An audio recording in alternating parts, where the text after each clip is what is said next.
ये बताओ, आपने मुख्यमंत्री को यहां से चुनाव जिता के भेजा था, वो विश्वविद्यालय नहीं दे पाए, पूर्वांचल एक्सप्रेसवे नहीं दे पाए। कितना बेवकूफ बनाया था पूर्वांचल एक्सप्रेसवे के नाम पर। 340 किलोमीटर का लंबा एक्सप्रेसवे शिलान्यास कर दिया, अलाइनमेंट भी नहीं पता, और जमीन एक भी इंच नहीं खरीदी।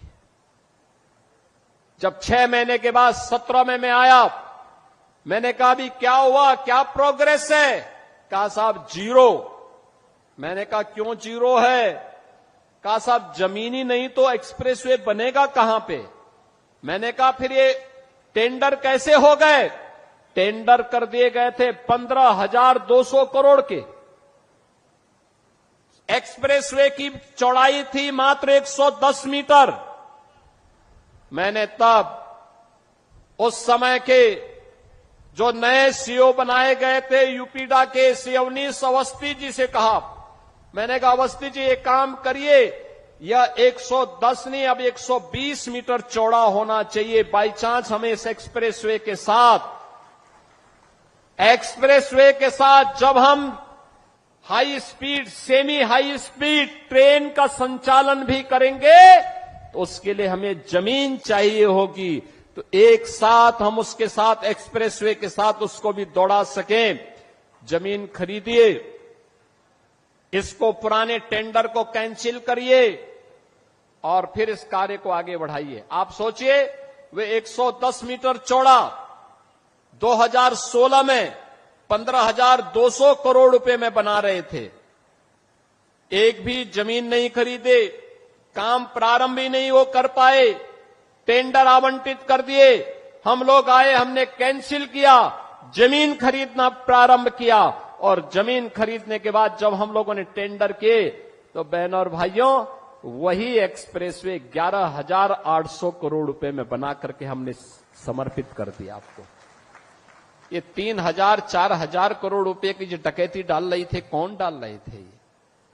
ये वही लोग हैं जो आज आपको गुमराह करने के लिए फिर से ईमानदारी का चेहरा दिखाने के लिए आपके पास आएंगे। तब तो इन्होंने पूर्वांचल एक्सप्रेसवे नहीं बनाया, महाराज सोहेलदेव के नाम पे विश्वविद्यालय नहीं बनाया, वे विकास नहीं करते थे, वे तो मुंबई की डी कंपनी को पालते थे, डी कंपनी को, दाऊद गिरोह को पालते थे, पार्टनरशिप करते थे, उनके साथ मिलकर के बंदर बांट करते थे, सुरक्षा में सेंध लगाते थे। कोई आतंकी वारदात होती थी, बदनाम आजमगढ़ होता था, पहचान का संकट मेरे इन नौजवानों के सामने आता था।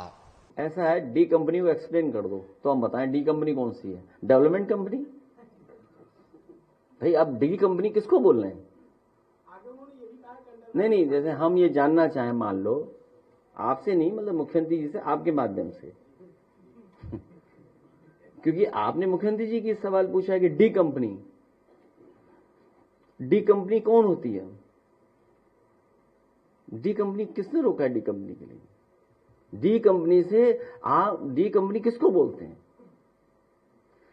उनका मीडिया एडवाइजर जिसने हमारे खिलाफ पैसे देकर के प्रेस के लोगों को चलवाया न्यूज, उसका नाम हो गया घोषित, याद कीजिए, नाम सब जान गए, सब पत्रकार जानते हैं उसका नाम। उसका लेन देन तो डी कंपनी से ही था, इसलिए उन्हें डी कंपनी याद आ रही है। बताओ डी कंपनी से लेन देन था कि नहीं था? हैं? डी कंपनी से लेन देन था, और जमीनी लेन देन है, जमीनी रिश्ते हैं, ऐसे वैसे रिश्ते नहीं है, जमीनी रिश्ते हैं। और जिससे रिश्ते थे वो कहां है? कंपनी वाला किस देश में है? तो ये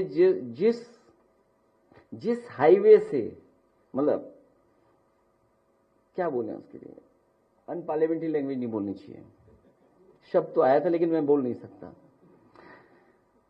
जिससे लिंक हुआ है, वो हाईवे किसका बनाया हुआ है? वो नेताजी की वजह से बना था। मैं आज आपको बता दूं, पूर्वांचल एक्सप्रेस वे किसी ने नहीं मांगा, किसी भी नेता ने नहीं मांगा, किसी भी पॉलिटिकल व्यक्ति ने नहीं मांगा, किसी भी प्रेस के साथी ने नहीं मांगा। जब आगरा लखनऊ एक्सप्रेस वे बन गया पूरा, उस समय नेताजी की वजह से, क्योंकि आजमगढ़ की जनता ने नेताजी को लोकसभा चुन करके भेजा था आजमगढ़ को जोड़ने के लिए और गाजीपुर को जोड़ने के लिए और बलिया को जोड़ने के लिए, मैंने खुद उसका अनाउंस किया था। विधानसभा के सामने सभी कैबिनेट मंत्रियों ने, हमने सबने मिलकर के शिलान्यास किया था। लैंड एक्विजिशन की थी। लैंड एक्विजिशन के बाद जब आप 50% लैंड एक्विजिशन कर लेते हैं या सहमति कर लेते हैं, तभी आप टेंडर कर सकते हैं। ये रूल्स हैं सीबीसी के। उसके बाद टेंडर हुआ। टेंडर क्योंकि हम खोल नहीं सकते थे, इलेक्शन डिक्लेयर हो गया। एलओआई की परमिशन ली। चाहता तो मैं एलओआई खोल सकता था, लेकिन क्योंकि मुझे ये पता था कि उत्तर प्रदेश की जनता में चुन करके दोबारा भेज देगी, लेकिन हमारी सरकार नहीं बनी। ये लोग सरकार में आए, जिस मानक से समाजवादी पूर्वांचल एक्सप्रेस वे बनना था, इंडियन रोड कांग्रेस के मानक से बनना था। इंडियन रोड कांग्रेस के मानक थे कि मीडियन कितना होगा, कितनी हाइट का होगा, उसके आसपास कितनी ग्रीनरी होगी, वे साइड एमिनिटीज होंगी, लाइट कैसे लगी, पूरी डिजाइन हुआ था। हमारी सरकार नहीं बनी, एलओआई इशू नहीं कर पाए, इन्होंने टेंडर कैंसिल किया और टेक्निकल, फाइनेंशियल, उन सब मानकों को इन्होंने नीचे किया और अपने ठेकेदारों को ऑब्लाइज करने के लिए इन्होंने टेंडर कैंसिल कर करके अपने ठेकेदारों से बनवाया। और इसीलिए आगरा लखनऊ चले जाओ तो उछल के नहीं जाते हो आप, पीठ में दर्द नहीं होता। अगर आप पूर्वांचल पे चलते जाओगे तो पूर्वांचल के लोग जानते होंगे। इसलिए मैं आज कहना चाहता हूं, आने वाले समय में समाजवादी सरकार बनने जा रही है। आगरा लखनऊ से बेहतर हमारा पूर्वांचल का एक्सप्रेस वे का हम लोग दोबारा काम कराएंगे, जिससे कि पूर्वांचल एक्सप्रेस वे बेटर दिखाई दे। उसी से लिंक जोड़ लिया, बोला ये हमारा गोरखपुर हो गया। और कब बनना था सोचिए आप, और अभी तक नहीं बन पाया। और इसी हाईवे को वहां आगे जाना था, बिहार तक जोड़ना था। पखनपुरा गाजीपुर से अभी तक 1 इंच जमीन एक्वायर नहीं की है सरकार ने, सोचिए आप। जैसे यहां मेट्रो पॉलिटेक्निक तक जाती है और वापस आ जाती है, मतलब उधर मुंशीपुलिया तक, सॉरी, और आगे तक नहीं जा रहे हैं। लेकिन अपना नाम लिख लिया कि हमने इसका उद्घाटन किया, नाम लिख लिया इन्होंने अपना। जिस पर प्रधानमंत्री जी उतरे थे पूर्वांचल वाले पर, हरक्यूलिस से, वो समाजवादियों का डिजाइन था जिसकी वजह से उतरे थे प्रधानमंत्री जी। हाँ, ये अलग बात है कि ये गंगा एक्सप्रेस में जो किया उसमें बहुत तैयारी थी, लेकिन पता नहीं फोन कहां से आया कि तैयारी धरी की धरी रह गई।